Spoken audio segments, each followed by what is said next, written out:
Let's talk about combining love with discernment. From Matthew chapter 7, verse 6, where we read this. Do not give what is holy to the dogs, nor cast your pearls before swine, lest they trample them under their feet and turn and tear you in pieces. In the previous section of the Sermon on the Mount, Jesus warned us against judgmental attitudes and criticism that is often blind to us. Yet, following on that, Jesus also said here at Matthew chapter 7, verse 6, do not give what is holy to the dogs, nor cast your pearls before swine. After the warning against the harsh condemnation of others, Jesus then reminded us that he did not mean to imply that the people of his kingdom should suspend all their discernment. After all, they must discern that some good, precious things should not be given to those who will receive them with contempt. We might say that Jesus meant, don't be judgmental, but don't throw out all discernment either.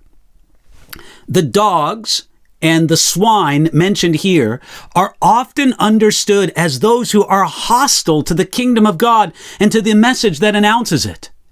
Our love for others must never blind us to their hardened rejection of the good news of the kingdom.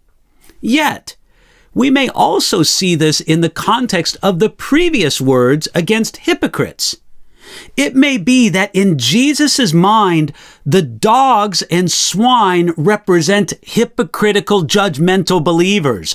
These sinning hypocrites should not be offered the costly pearls that belong to the community of the saints.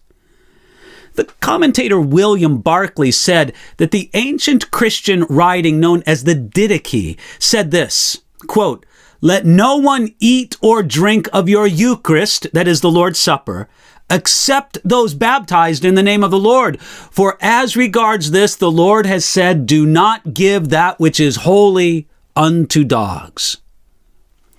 We can also say that Jesus spoke in the context of correcting another brother or sister. Godly correction is a valuable pearl, though it may sting for a moment.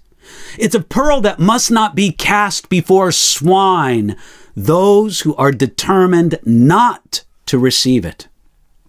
Our pearls of the precious gospel may only confuse those who do not believe, those who are blinded to the truth by the God of this age, as 2 Corinthians chapter 4, verse 4 says, and it may only expose the gospel to their ridicule. Jesus indeed told us to take the gospel all over the world, yet the Apostle Paul and his associates, when they saw that certain people were hardened and did not believe, and that those people spoke evil of the way before the multitude, then Paul no longer preached to them. You can find that in Acts chapter 19, verse 9. You see, Paul refused to continue to cast those pearls before those who rejected them. Now, Jesus did not say this in Matthew chapter 7 to discourage us from sharing the gospel. He told us to let our lights shine before the world. Jesus instead said this to call us to discernment and to encourage us to look for prepared hearts, hearts that are ready to receive from God. When we find such open hearts, we can trust that God has already been working upon them. So today, pray for the discernment that Jesus wanted us to have, and let others know about the good news that's found in Jesus Christ.